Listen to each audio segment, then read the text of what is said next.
presents Hollywood.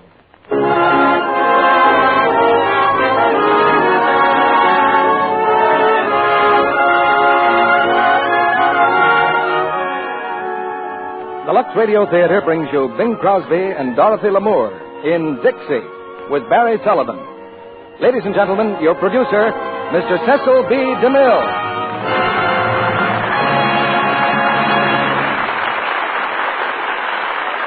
Greetings from Hollywood, ladies and gentlemen.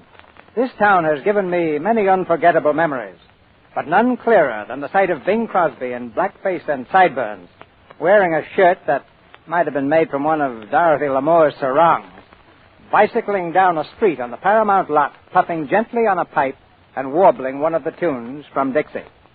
That was the day I wrote Santa Claus and asked him to bring us Dixie for Christmas. Bing, having just finished the picture Going My Way at Paramount, accepted Santa's invitation to go our way. And then the old gentleman delivered in prodigal style by bringing us Dorothy Lamour and Barry Sullivan in the same package. Barry is the promising young actor who makes his big-time debut in Paramount's Lady in the Dark. Dixie is the story of a song. It's been on the hit parade for about 100 years. And tonight you'll hear Bing sing Dixie and some of the other great hits of the picture. By bringing you tonight's play, I think Lux Flakes provides the perfect opportunity to relax before your last-minute Christmas shopping. For months now, the people of America have been accustomed to buying fewer things and making the old ones last longer. That's certainly much less fun than getting a new car, new clothes, a new refrigerator, or what have you. But it does represent a real contribution to the nation. And by helping to keep things looking new in the department of washable fabrics, Lux Flakes makes the whole idea easier to take. Now for something that's very easy to take. We raise the curtain on the first act of Dixie, starring Bing Crosby as Dan Emmett and Dorothy Lamour as Millie, with Barry Sullivan as Mr. Bones.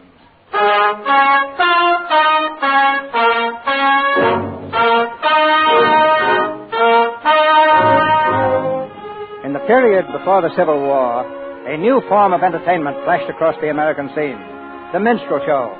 This is the story of the first of the great minstrels, Daniel Decatur Emmett, who donned burnt cork and sang his way into the heart of a nation with his immortal song, Dixie. Daniel Emmett came from a peaceful little town on the Mississippi, peaceful and drowsy, except that on this Sunday afternoon, a fire has broken out in the big house on the hill. Where's the fire? The Mason place. Look at it go. Well, get the fire wagon moving. Come on. We can't. Dan Emmett's got the key. What? The key to the firehouse. Dan Emmett's got it. Dan Emmett. Where's Dan Emmett? Hey, Dan Emmett. Has anyone seen Dan Emmett? Where's Dan Emmett? The key to the firehouse is resting comfortably in Dan Emmett's pocket. And Dan Emmett himself is resting comfortably on the riverbank with his banjo on his knee. And there's a girl beside him, listening with shining eyes as he sings.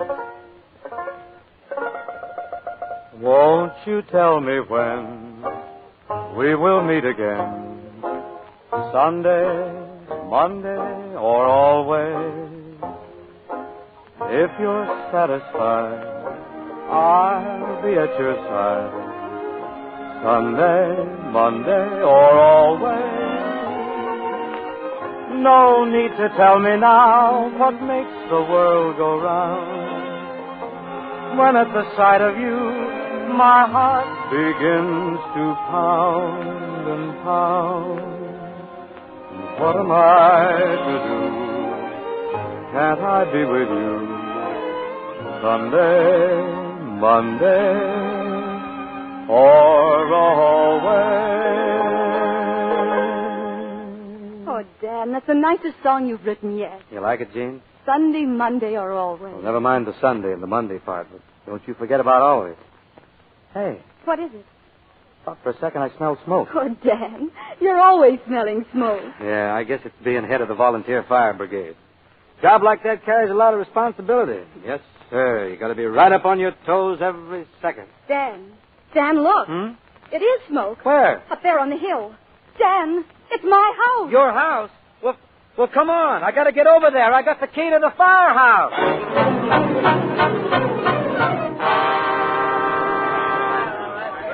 Might as well go home, Dan. She's burnt right out. Yeah. Take the engines away, boys.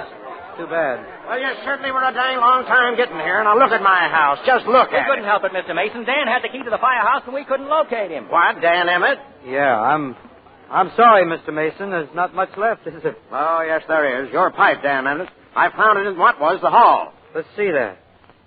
Well, it's my pipe, all right, but I don't remember leaving it there. Oh, I'm sure he didn't, Father. He certainly did. That's where the fire started. Oh, I'm sorry, Mr. Mason. I'll pay you back when I can. Well, the house happens to be insured. Oh, then everything's all right. All right. With me and my family out in the cold, you irresponsible pup. You're no good, and I don't ever want to see you around here or around my daughter again. Father. Now, Mr. Mason, I guess this isn't a very good time to bring it up, but I can't very well never see your daughter again. I'm planning on marrying her. Marry my daughter? Yeah. How could you support her? Well, I'm not exactly destitute. I got $500. That's no credit to you. Your uncle left you $550 8 years ago. Well, I'm quitting my job in the feed store. I'm going to be an actor and a composer. What? Father, Now, please. play actors make a lot of money, Mr. Mason. Yes, the good ones do. But you start play acting, and in 6 months you won't have a cent left. Oh, I think you're wrong there, Mr. Mason. In 6 months, I'll have twice as much money. Well, you come back here in 6 months with $1,000, and you can marry Jean. And I'd rather cut off my right arm than have that happen. So you can see what I think your chances are. All right, Mr. Mason, but you better start saving rice. You're going to need a lot of it 6 months from now. Dan. I'll be around tonight to say goodbye, Jean. I'm taking the next riverboat south.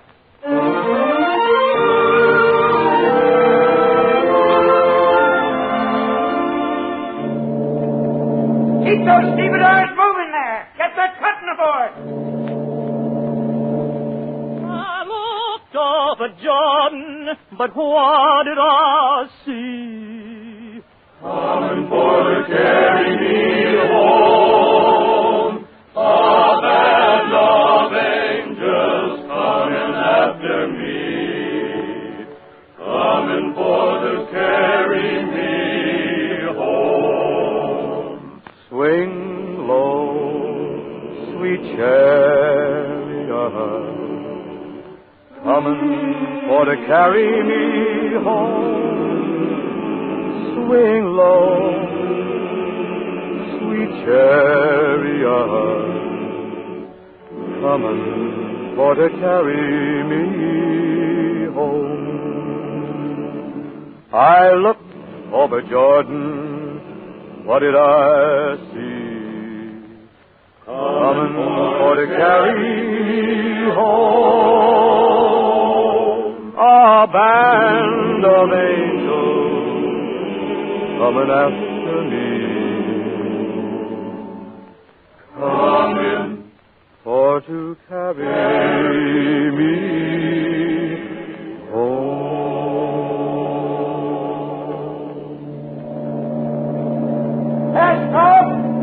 Good afternoon, sir. Oh, good afternoon. I was on the upper deck, sir, listening to your singing. Very lovely indeed, sir. Thanks very much. You're a professional, no doubt? Yes, of course.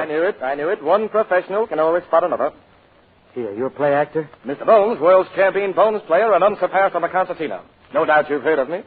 Yes, of course. I see you were foresighted enough to bring along a boxed lunch, sir. Mm-hmm. My girl did it up for me. Where you been appearing lately, Mr. Bones? Huh? Oh, I've been abroad the last 2 years, touring the continent. Command performances before royalty. Yes, a boxed lunch is a handy little thing to have on a boat, yes, indeed. Oh, but I'm interrupting your snack. Go right ahead. Do you eat, sir? Oh, I can eat any time. No, I wouldn't think of it. Go right ahead, please. Well, if you don't mind, Not then at all. It's too bad I didn't think to have my manservant fix one for me. Then I could join you. Oh, say, I don't suppose you. Oh, no, of course you wouldn't. May I inquire, sir, what I wouldn't do? Well, I was going to ask if you'd care to dine with me. No, thank you, sir. I'm dining with the captain. Oh, I'm However, sorry. if you insist, I won't disappoint you, sir. Chicken. Chicken, sir, is the thing I am fondest of in all the world.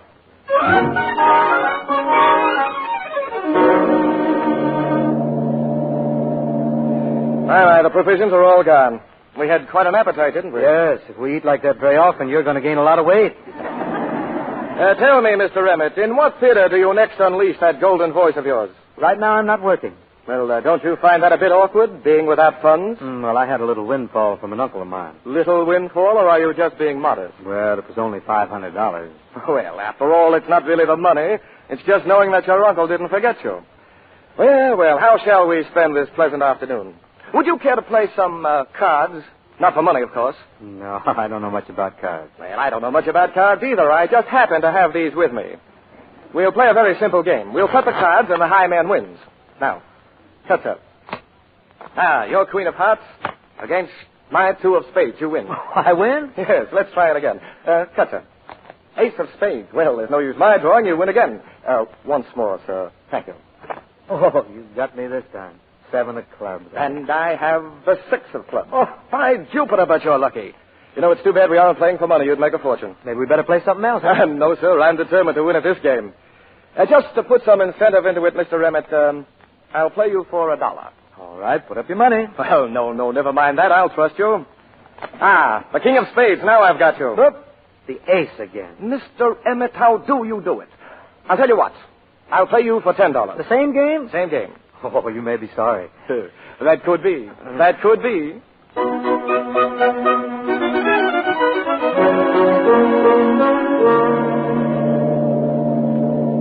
Evening, sir. You seasick, sir?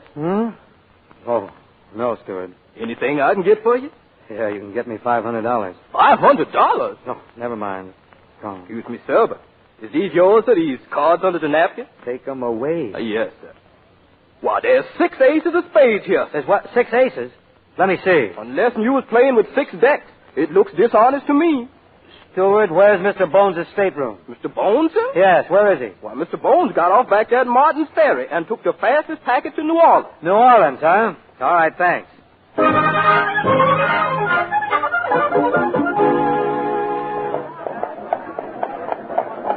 Mr. Bones! Hey, Bones! Hey, come here. Why, it's Mr. Emmett. Yes, it's Mr. Emmett. A delightful surprise. Glad to see you in New Orleans. If you're going to be here long, you must look me up. I've been looking you up for 3 weeks. Come here. Mr. Emmett, Stand still now. I want my $500. $500? Yes. Are you by any chance referring to the money I won from you at I'm times? referring to the money you cheated me out of. That's a very hard statement, Mr. Emmett. Why do you make it? Because I found 6 aces of spades on your chair after you left the boat. Oh, well, hundreds of people have sat in that chair. Why accuse me? Because you're a crook. That, sir, is almost an insult. You say I cheated you, Mr. Emmett. I say I didn't. That settles it. Good day, sir. Oh, no, you don't. I want my money, and I want it right now. I'd be very glad to return the money to you to put an end to this bickering, but the sad fact is the money is gone. Gone? All of it? Every sou. Well, I'm going to take it out of your hide. Hold on, Emmett. Hold on. Sure. If you're hungry, I'll get you a meal, a fine meal. I thought you were broke. Well, that has nothing to do with it. Help me find a cockroach. I'm not that hungry. You don't understand, sir. I find a nice, healthy cockroach and place it in my wallet. We go to a restaurant and order a fine repast. At the conclusion of the dinner, I take the cockroach from my pocket and deposit it on the plate. Then I leave the establishment in a huff. You mean a hearse? Oh, have no fear, sir. Come along. I've enjoyed many an exquisite meal with a cockroach. Yeah, who was whose guest?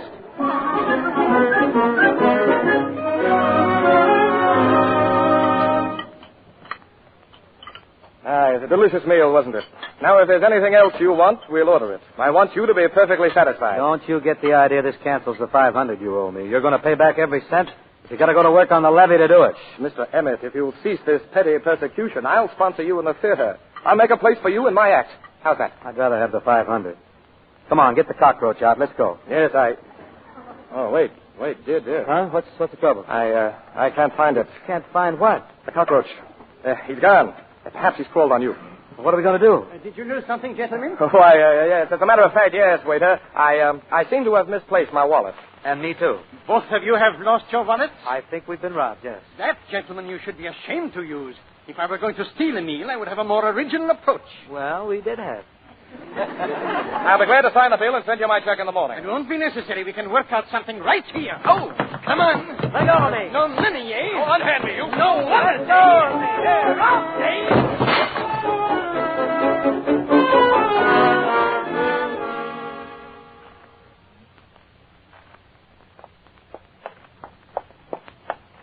Wonderful food, wasn't it? Did you have enough to eat? Yeah, but I'd hate to have to do it 3 times a day. This is my boarding house. It's not much of an establishment, but you're welcome to be my guest until we get set. Looks great to me. All I want's a place to lie down and bleed. Be very quiet now. Someone's sick. Just a minute, you. Miss Cook. Trying to sneak in again, are you? Miss Cook, I'm glad I ran into you. I want you to meet a fellow artist of mine, the famous Mr. Dan Emmett. We've toured together. From the looks of you, I'd say you toured several bars together. Miss Cook is quite a wit. Well, come along, Emmett. Just a moment, Mr. Bones. At the risk of being a bore, I'm going to ask you for your rent again. Miss Cook, I've discussed that thoroughly with your father. He understands that when I've decided which local engagement to accept, I can reimburse him. And just where do you think you're taking Miss Emmett? To my room. Oh, no, you don't.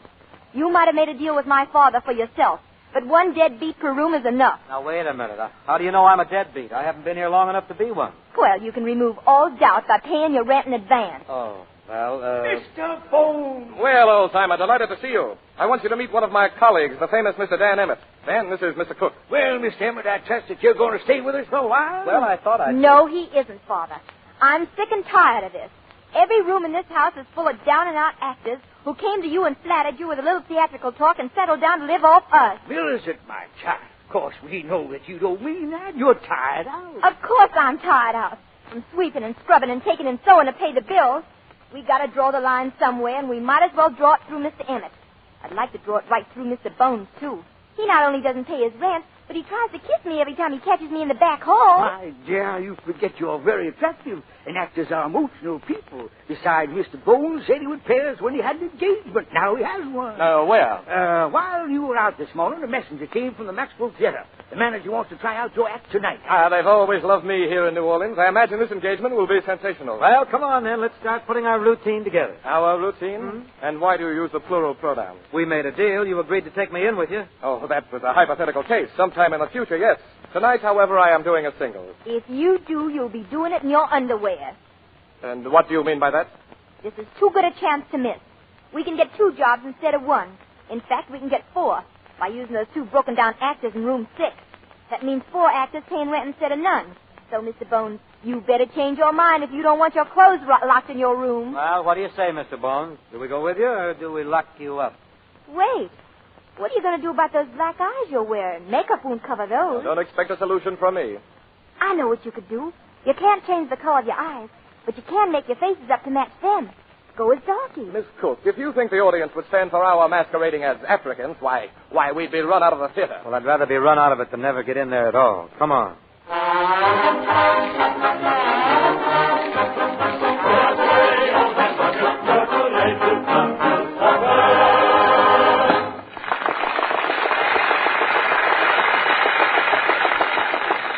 Say there, Rastus, what do you do for a living? What's that? What do I do for a living? That's what I say. Well, I do as little as possible. Yuck. Say there, Mr. Man, I bet you the lying with the ladies. That's what I is, brother, and you ain't just lying.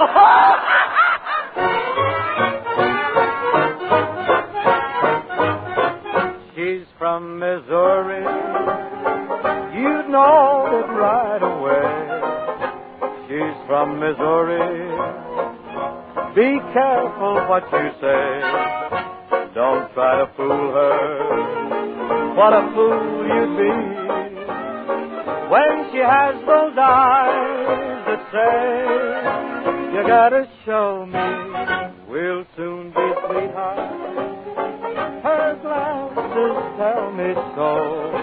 Yet when I ask her, she sighs and answers no. I don't believe her. I'll tell you why. She's from Missouri, but so am I. And not from any other place, because it's written on her face. And just as sweet as any rose, you'd be surprised at what she knows. I don't believe her. I'm gonna tell you why. She's from Missouri, but so am I.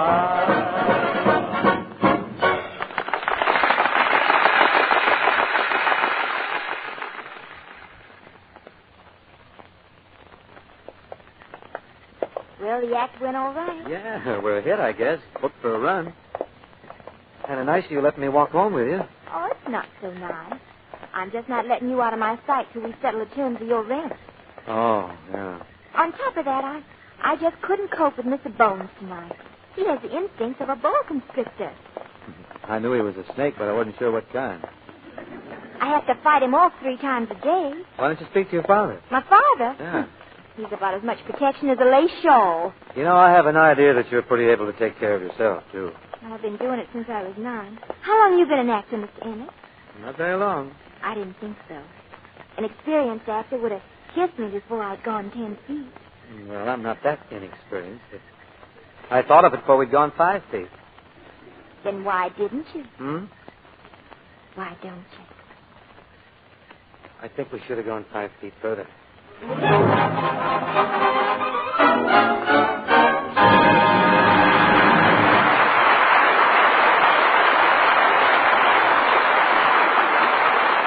In just a moment, Mr. DeMille presents Bing Crosby, Dorothy Lamour, and Barry Sullivan in Act Two of Dixie. During this brief intermission, Sally wants to introduce a special guest. For an impossible interview. He certainly looks impossible to me, but this was your idea, Sally. He's your friend. My friend? I should say not. He hasn't a friend in the world. Well, speak up, man. Who are you? Well, you know how stockings pop into runs sometimes for no reason at all, like this. Well, I'm the guy who pots them. You wouldn't have a chance if some people weren't careless about washing stockings, rubbing them with cake soap or using strong soap. Then the threads get weak. Then I come along and pop them, and they never guess what happened. Boy, oh boy, is that fun. You're a mean man. Stockings are so precious these days. That's what I like. A run. Makes people complain about the stockings. And all the time, it may be because they've been washing stockings the wrong way. You don't do much business when girls lux their stockings every night. No, I don't have any fun. Stockings last twice as long when they're luxed every night. Of course they do. They stay elastic so they can stretch and spring back into place without breaking into runs. Yes, that's why it pays to lux stockings nightly and never risk strong soaps or cake soap rubbing. Actual strain tests prove Lux cuts down runs over 50%. That's twice the wear with gentle Lux care. Don't waste Lux Flakes. Use all you need to get rich suds, but no more than you need. We pause now for station identification. This is the Columbia Broadcasting System.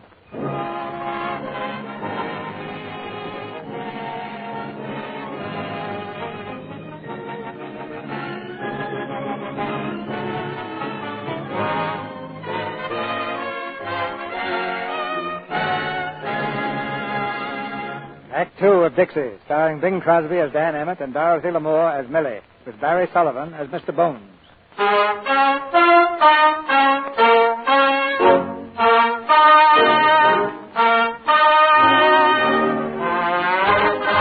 The minstrel show has been born in New Orleans. It's still only 4 men and burnt corpse, but the idea is catching on.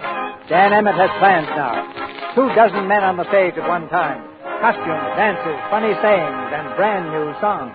Bum bum bum bum bum bum bum bum bum bum bum. Hello. Oh, good morning, Millie. I hear you had standees at the theater again last night. Well, we haven't had a vacant seat for last 2 weeks. Bum bum bum. Don't you ever get tired of working? You're at the theater all night. I shouldn't think you'd want to be writing songs all day. Well, I'm not getting anywhere with this one. Tune keeps running through my mind, but I can't think of any words for it. What you need is to relax. Why don't we take a walk this afternoon? It's a wonderful day. Well, I don't know. That walking maybe isn't so good. Hey, I smell smoke. Smoke?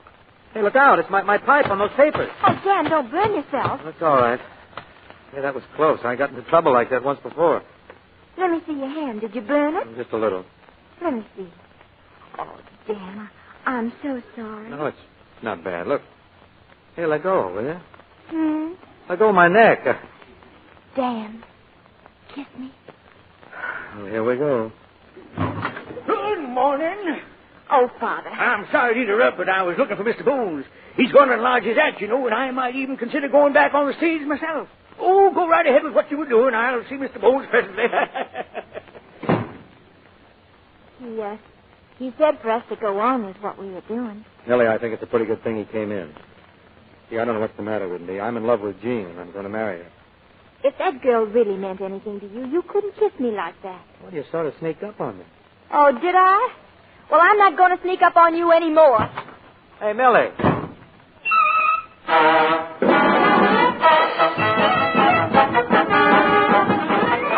Come on, the Virginia Minstrels. 24 men and 1,000 laughs. It's the biggest, it's the greatest, it's the most sensational new entertainment in the world. Opening tonight, the Virginia Minstrels.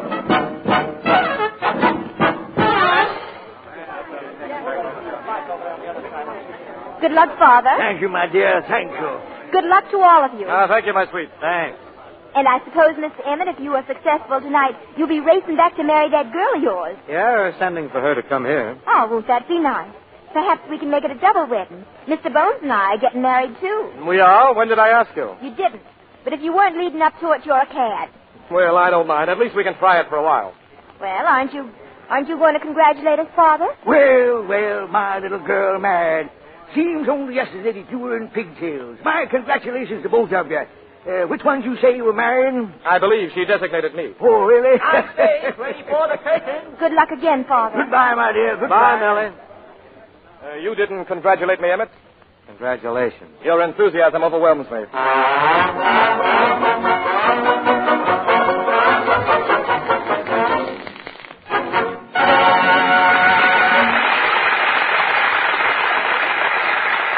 Thank you. And now, ladies and gentlemen, Mr. Tambo Jones will sing a song about a horse and carriage. Mr. Tambo Jones. By the way, have you tried going out for a little buggy ride with a girl by your side and a horse that knows the way back home from a scarred rosy lane while a lark in the meadow entertains, and you can drop the rein with a horse that knows the way back home. And between all the farms, you can then use your arms to express what you long to say. And you won't mind at all if the horse wants to stall just to try out some new Monet. So if you should decide to go out for a little buggy ride and perhaps win a prize, get a horse that knows the way back, either black or brown, it's way back, but a horse that knows the way back home.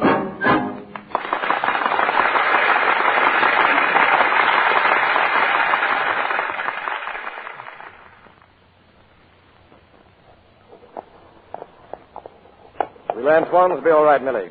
It's all right with me. We really ought to celebrate this occasion, you know. The show a success, our engagement. Driver, Antoine. Yes. Wait, hold that cab, driver. Millie, can I see you a minute? I'm sorry, we're just going to... Well, this is important. What is it? Well, I can't tell you here. Couldn't we go some other place? My fiancée is already going someplace. Millie, you can't be engaged to Mary Bones. You don't love him, and I know it. Really? Look here, Emmett, your conduct is unforgivable. Don't try me too far. Millie, the minute I heard you say you were marrying him tonight, I knew I couldn't let you go. Emmett, in a very few moments, you're going to have a fight on your hands. Oh, don't bother to brawl with him, Bones, darling. Have the cabbie throw him out. Millie, I don't blame you for feeling hurt after the way I treated you, but I'm sure of myself now. It's you I want. Get your elbow out of my stomach and quit proposing to my fiancée. Millie, please listen to me. What do you want to do, start a harem with me and that girl of yours? I'm just trying to put over the idea that I want to marry you. Dan. Emmett, my patience is almost exhausted. Oh, Dan, darling, I'm so glad you said that. I'll marry you tonight if you want me to. Darling. Millie, this transcends decency. I demand an explanation. Well, how can we make it any clearer to you? Oh, Millie. Oh, Dan. Well, I must say, this was the shortest engagement on record. Listen, there's a fire somewhere. Oh, there it is. Good heavens, it's the theater. The theater, Oh, Dan. Hey, I can't find it. What? I thought I had it with me. Had what? My pipe. Oh, Dan.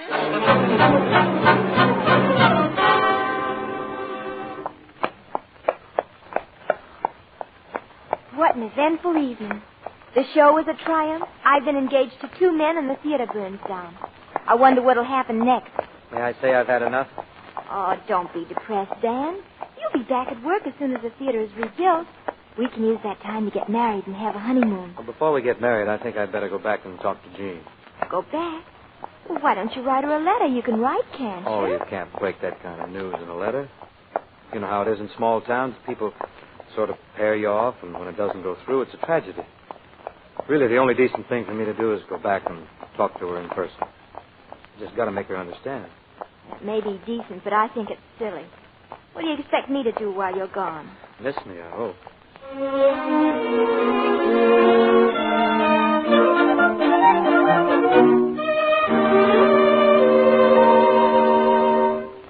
Don't get this, Mr. Mason. I come all the way from New Orleans just to see... I'll tell you again, Jean doesn't want to see you, Dan.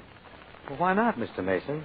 I got something important to tell her. I can give her any messages. Not this one, Mr. Mason. I've got to speak to her myself. All right. Come here to the window. There's Jean in the garden. Why, she's... Yes, she's in a wheelchair. She's been in it for weeks. What happened to her? Did she have an accident? Jean has the paralyzing sickness. She'll never walk again.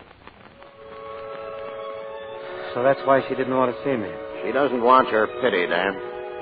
She ought to know better than that, Mr. Mason. You see, I came back here to marry Jean.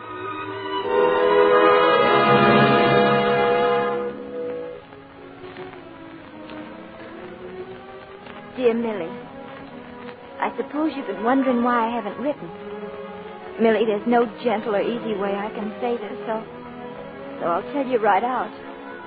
I'm married to Jean. I can't explain it because there's nothing to explain. We're in New York where I'm working on some new songs.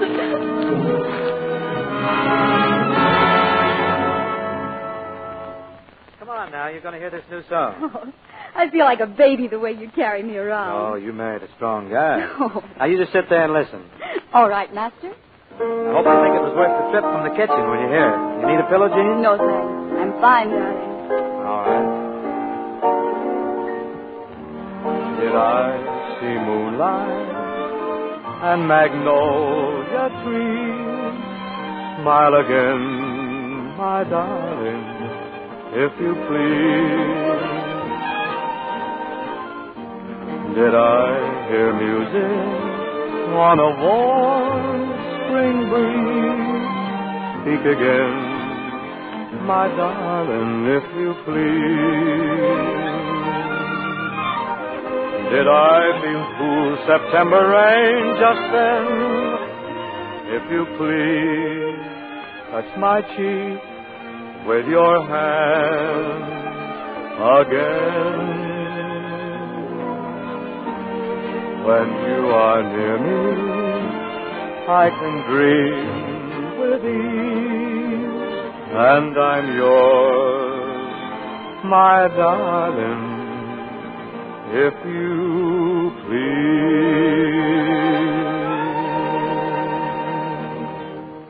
Dan, that was lovely. You really think so, honey? It's the best thing you ever wrote. Oh, you're a wonderful audience, Jean. You like them all. Of course I have, because they're all wonderful songs. Why don't you try that new publisher you were talking about? I'm going to. This morning. I'm going to start right at the top and bombard them with my collected works. Keep your fingers crossed, huh? Oh, good luck, darling. And hurry back. You know something? You're the bravest little wife a fella ever starved with.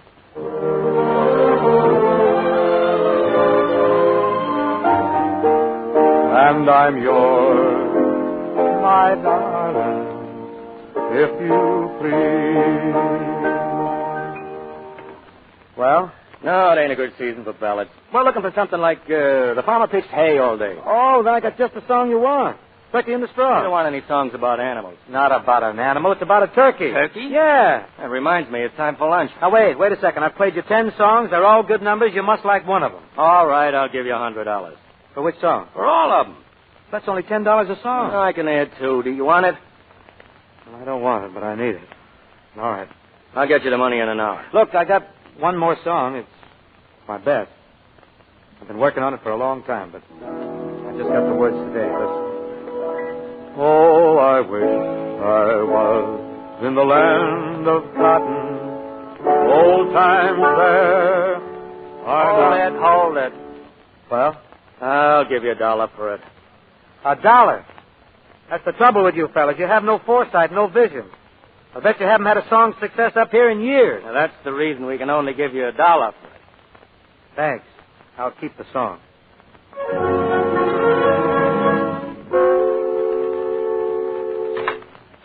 Is that you, Dan? Hiya, honey. We're rich. What? Look, $100, all ours. I went up to the public... Hiya, Dan. Oh, hello. Mr. Cook. What are you doing up here? Mr. Cook just got in from New Orleans. He came up to see you, Dan. Oh. The past hour, I've been enjoying a visit with the most charming young lady I've had the honor of meeting in years. Well, that's fine. Dan, you sold the ballad. Sure, $100. Oh, Dan, that's a wonderful price for one song. Yeah, well, it wasn't for one song. It was for 10 of them. They wouldn't take the ballot unless I threw in my whole repertoire. That is an insult, Dan. You're wasting your time here. Why don't you come back to New Orleans? What? That's what I came for, Dan, to get you back where you belong. I'm sorry, Mr. Cook. That's out of the question. But you don't understand what's happened. Bones has arranged for new shows, new numbers, new routines to cast to 40 people. Count 'em. Well, that's fine. Then you won't need me. Dan, why don't we go? We've had a hard time in New York, and you'll be happier if you're back on the stage. Look, Jean, it's a bad idea. But if your songs are being sung on the stage and made famous, why, well, the publishers can't help but be interested. She's right there, Dan. And I think it would do me good. It's cold here, and I can't get outdoors. The South would be wonderful for me. Oh, please, Dan, I want to go. Well, Please. Well, all right, Mr. Cook. I'll come back. Dan. Splendid, Dan, splendid. You'll never regret it, never. I'll go and arrange for your transportation. We'll leave tonight. Start packing, my boy. Dan, what are you thinking about? Oh, about you and the trip and a lot of things. You're not worried about anything, are you? It's all going to turn out beautifully, Dan. I know it. Sure it will. Come on, honey, you must be tired. I'll carry you inside.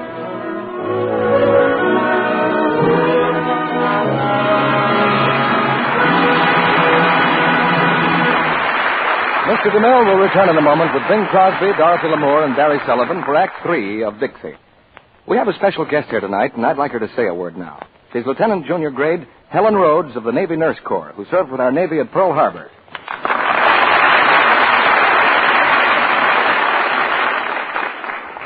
Thank you. There's only one thing I can talk about, Mr. Kennedy, and that's the courage of our fighting men and the modern miracle medicines that are helping us save so many lives. Medicines like the sulfa ointments that prevent the spread of infections, tannic acid for burns, and insulin for shock, and opiates to ease pain. Women may not know that these medicines contain glycerin, and glycerin comes from fat. Yes, from the kind of fats we used to waste in our kitchens. The women in this country have been doing a splendid job saving used fat, but we need more, twice as much more. It's such a little thing to save a tablespoon of fat a day, and it may save their life. I'm sure that from now on, every woman who thought she had too little fat to save will pour it into a salvage can instead of down the drain. In recognition of this important job, the OPA has authorized butchers to give you 2 meat ration points for every pound of used fat you turn in. Take them proudly. You have earned them. And now, Sally, will you tell women just how to save fats? Use a tin can. Any size will do. Never cardboard or glass. Pour into it all the fats you're not going to use again. Fat from bacon, sausage, soup, stews, or gravies. And this is important. Include the blackened grease from frying pan or roaster, too. All these kinds of fat contain pure glycerin. Keep the fat in your icebox until the container is full. Then turn it into your butcher at once. Don't wait. You may not get an Army or Navy E, but what woman can fail to help in this simple way to see that our fighting men have the healing, life-saving medicines they need? Now, our producer, Mr. DeMille. After the play, we'll meet Dorothy and Bing without the blackface. Now here's the curtain for the third act of Dixie, starring Bing Crosby and Dorothy Lamour, with Barry Sullivan.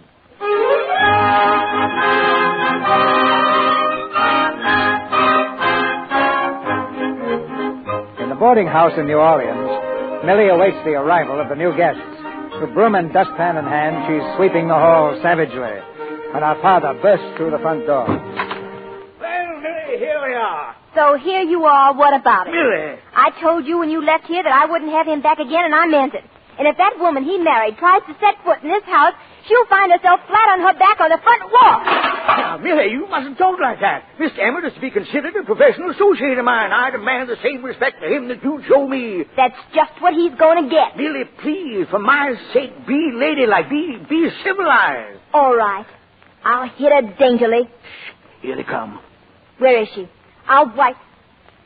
Why, he's wheeling her. She's in a wheelchair. Oh, she is. Didn't you know? She's an invalid, Millie. Oh, no. No, I didn't know. Come right in, Dan. Hello, Millie. Hello. This is my wife. Jean, this is Millie Cook. How do you do? I'm glad to know you, Miss Emmett. Thank you. Well, Dan, it's been a long time. Yeah. How have you been? Pretty good, Millie. And you? Oh, wonderful. A little tired, though. I've been going out too much at night. Well, Emmett, delighted to see you again. Hello, Bones. This is my wife. How do you do? A great pleasure, Mrs. Emmett. Thank you. Emmett, this must be fate. You're coming back just when there's an opening for you in the X. Oh, I'm lucky. Well, everything's all settled. Now all we need is an engagement. Engagement? I thought there was a deal all set for a new show. Well, we had a little bad luck there. That nosy manager at the Maxwell surprised us during a rehearsal before we had the act whipped into shape. Without a word of warning, he canceled our engagement. Oh, well, there must be other theaters in town. Oh, several. I haven't given up yet. I'm going to see Mr. Devereaux, the manager of the French Opera House, this afternoon. Oh, they wouldn't have a black-faced act in there. They won't listen to anything unless it's sung by a 200-pound tenor. Well, I only weigh 160, but I'm going to see Devereaux at the Opera House. You won't find him there, friend. He spends all his time playing cards at the Delta Club. Cards, huh? Well, did you say cards? That suggests things, huh, Bones? I, thought you didn't approve of my playing cards. Well, not when I'm the victim. Strikes me, Mr. Bones, that Mr. Devereaux would be quite helpless in the hands of a scientific player like yourself. Your suggestion is not without merit, Mr. Emmett. Millie, you'd better start thinking up some new costumes. We'll need them.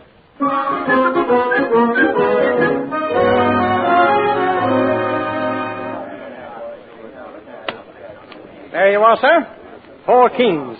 Beat that if you can, sir. Very nice, Mr. Devereaux, but not nice enough. I have 4 aces. Again, huh? Rake in the chips, Mr. Emmett. Would you care for another game, sir? Not tonight, Mr. Bones. I fear I've overpaid myself to the extent of a couple of $1,000. I trust an IOU will suffice, sir? As a matter of fact, it won't. Why, sir? You're inferring my word's not good enough for you? I prefer cash. Egad, you're a cheap horse trader. In the South, sir, a gentleman's word is unquestioned. An insult like this demands satisfaction. You'll get it, sir. Wait, sir. Mr. Bones, sir, you're forgetting that I accompanied you here at the request of your wife to prevent you from dueling.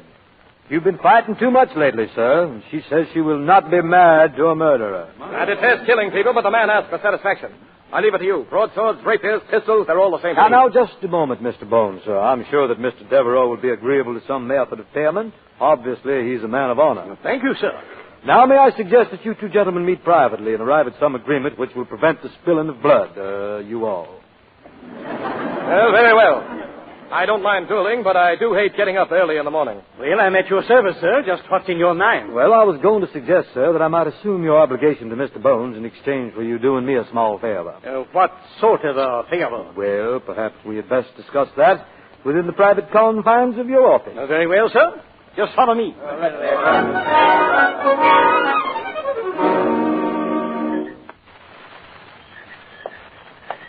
Hello, Dan. Oh, hello, Millie. Are you going back to the house? Yes, I just... I'll walk with you. Fine. Well, what kind of a card player was Devereaux? Not nearly as good as he thought he was. We're booked to open at the Opera House. Oh, wonderful. Isn't that great? Where are the others? Oh, they're celebrating with a couple of beers. Remember the first night we walked home together? Huh. I guess I was pretty silly that night trying to get you to kiss me. You weren't so silly. I did it, didn't I? But it was harmless enough, though. What happened since then has proven that. Mm-hmm. I certainly appreciate the way you've treated Jean. Don't give me too much credit, Dan. When you came back today, I was furious. Then when I saw her, I began to understand. You like her? She's a very sweet girl. It's wonderful not being mad at you anymore, Dan. I guess there isn't any reason why we shouldn't be as good friends as we ever were. Oh, yeah. Well, we'd better go in. Oh, hello. Oh, hello, Jean. Didn't see you sitting there. I asked Mr. Cook to wheel me out. It's such a lovely evening, isn't it? Yeah. Yes, it's beautiful. Well, good night. Good night.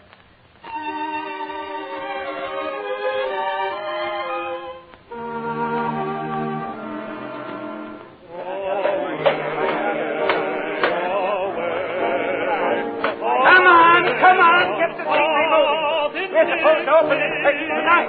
Don't ask me why.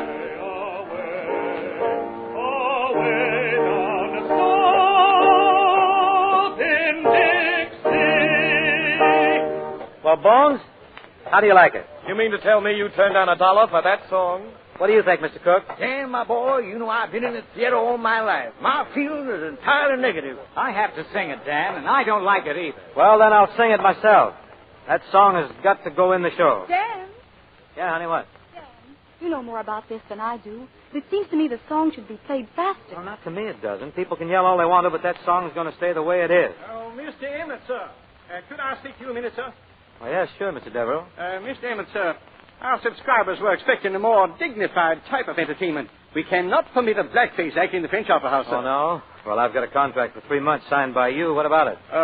No, sir, but if you fail tonight, are you willing to settle your contract? If we fail, we'll be glad to settle, if you can catch us. Then it's agreed.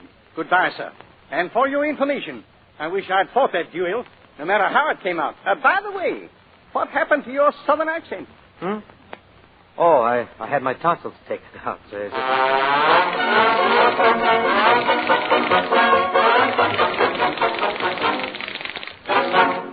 Gentlemen, be seated.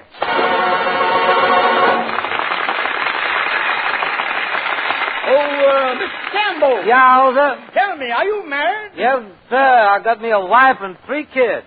Oh, so you have a wife and 3 kids to look out for? No, just my wife. I can lick the kids.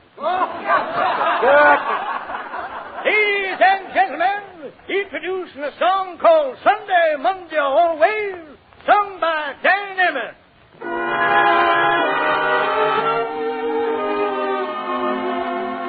Won't you tell me when we will meet again? Sunday, Monday, or always? If you're satisfied, I'll be at your side. Sunday, Monday, or always? No need to tell me now what makes the world go round. When at the sight of you, my heart begins to pound and pound. And what am I to do that I be with you? I love you Sunday, Monday, or always.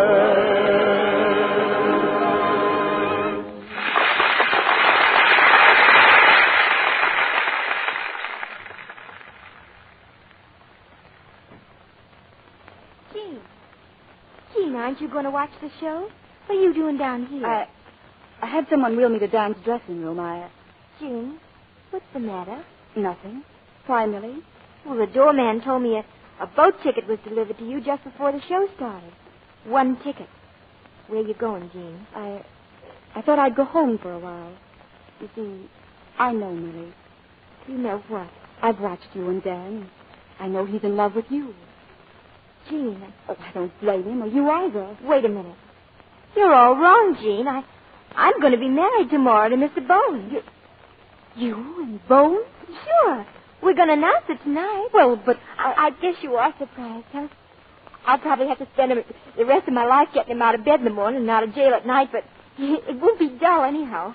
You made up your mind rather suddenly, didn't you, Millie? Oh, no, just announcing it suddenly. I've been after that man for a long time.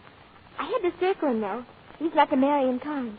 I had to use Dan to make him jealous. Millie, that's wonderful. Now, come on up and watch the show. And send that ticket back right away. All right, Millie.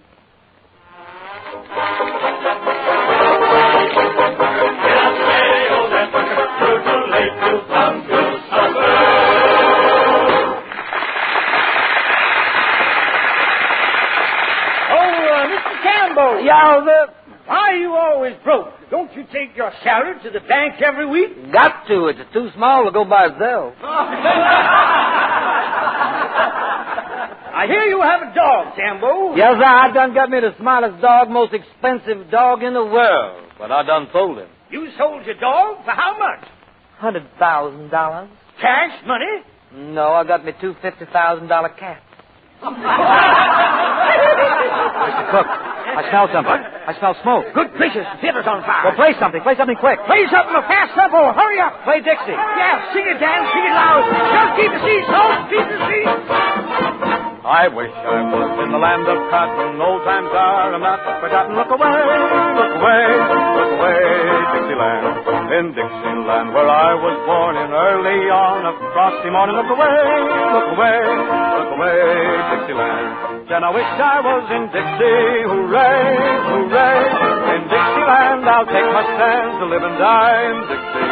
Away, away, away down south in Dixie. Away, away, away down south in Dixie.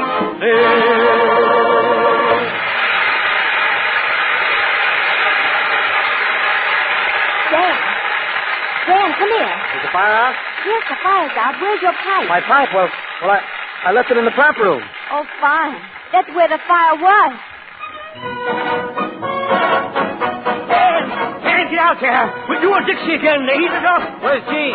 Jean? Here, Dad. Hey, darling, you were right about the way Dixie should go, but it took a fire to make people leave you. Come on, Dad, come on. Yeah. So long, darling. I'll see you after the show. So long, darling. Bones, come over here. Yes, what is it, Millie? Listen, don't make any appointments for tomorrow. Hey, why not? Because we're going to be married. Married? Well, this is very sudden, Millie. Well, at least you can say thank you. Oh, yes, of course. Thank you. You're welcome. Away down south, Dixie. Away down south in Dixie.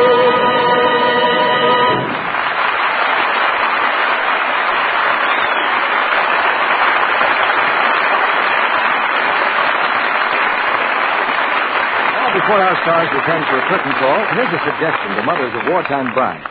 In Ceylon, a new son-in-law has to pay the bride's parents the cost of washing the bride's clothes from birth right up to the day she's married. Why, Mr. Kennedy, that wouldn't be much if she's a Lux girl. No, Lux is a thrifty way to take care of clothes, keeps them new-looking longer, too.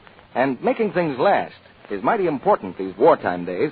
If you've been shopping lately, you've probably noticed that many types of fine cottons and rayons just aren't being made anymore. Looms are too busy turning out materials for war. So it's up to us to take extra special care of those nice things we have. You couldn't use anything safer than Lux Flakes. A little Lux goes so far, you'll find you can do an amazing amount with one big box. Use it not only for underthings and stockings and washable dresses, but for your curtains, too, and washable slipcovers, bedspreads, everything around the house that's safe in water alone. If your dealer is out of Lux Flakes today, be patient. He'll have more soon. You can be sure Lux is worth waiting for. Now, here's Mr. DeMille with our stars. Right now, Bing Crosby, Dorothy Lamour, and Barry Sullivan are on the road to a curtain call. Oh, sorry, C.B. Dottie and I can't be on the road to any place without Bob Hope. Bing, I want you to know that I didn't agree with those other producers at Paramount when they saw Dixie for the first time. Well, what did they say, Mr. DeMille? No hope. A run of DeMille opinion, I think. Well, Dottie's traded hope for Technicolor and riding high. Yes. You know, I like to make a picture without a sarong once in a while. You mean you don't even wear a sarong in riding high? What's the wrong about that? It's a Western. Oh, you girl, you. well, that's different. I guess maybe Santa Claus will stop at your house after all. Oh, no, didn't you know? The old boy gave up. He shouldn't do that to our Dottie. He figures he can't fill her stocking as well as she does. Yeah, I guess Santa goes to pictures, too. Say, Bing, you must have found Christmas shopping quite a problem this year. Nothing to it, Barry. Just went in and told the man I'll take whatever you got for us. What play are you shopping for next week, Mr. DeMille? Now, we've got it already, Dottie. The Metro-Goldwyn-Mayer picture, Kathleen. And next Monday, we have the original stars of the picture, Shirley Temple and Herbert Marshall. Next week brings you a new Shirley Temple, a grown-up young lady now, but with the same charm and talent we knew in a tiny girl. And Kathleen is a delightful way to meet her again. Time marches on, and Shirley Temple has a date. Wouldn't miss it, C.B. Good night. Good night. Good night. Happy Christmas to all of you.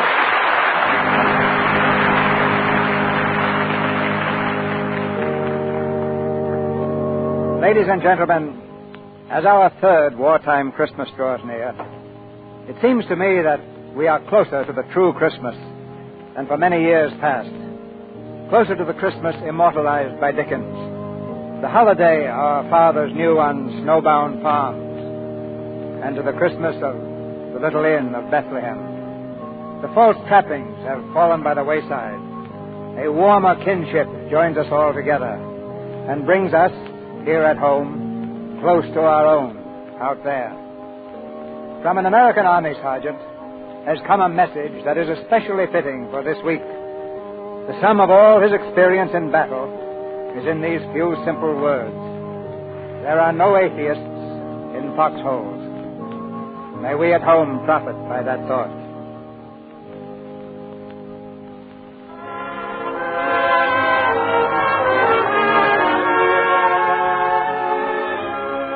And now, to To all men and women of goodwill, wherever you may be, our sponsors, the makers of Lux Flakes and Lux Toilet Soap, join me in wishing you every blessing of the Christmas season.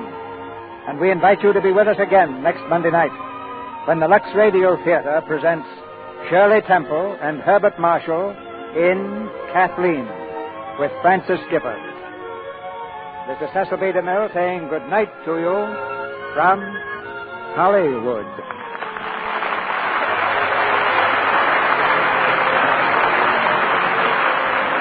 And folks, here's a date to remember. It's next Wednesday, December 22nd. That's the day when once again you can hear one of radio's proudest moments. That traditional Yuletide treat, Lionel Barrymore in his best-loved role of Old Scrooge in Charles Dickens' immortal story, A Christmas Carol. It will be broadcast on Wednesday, December 22nd, over the Columbia Network. See your local paper for time and station. Dorothy Lamour and Barry Sullivan will star together in the Paramount picture Rainbow Island.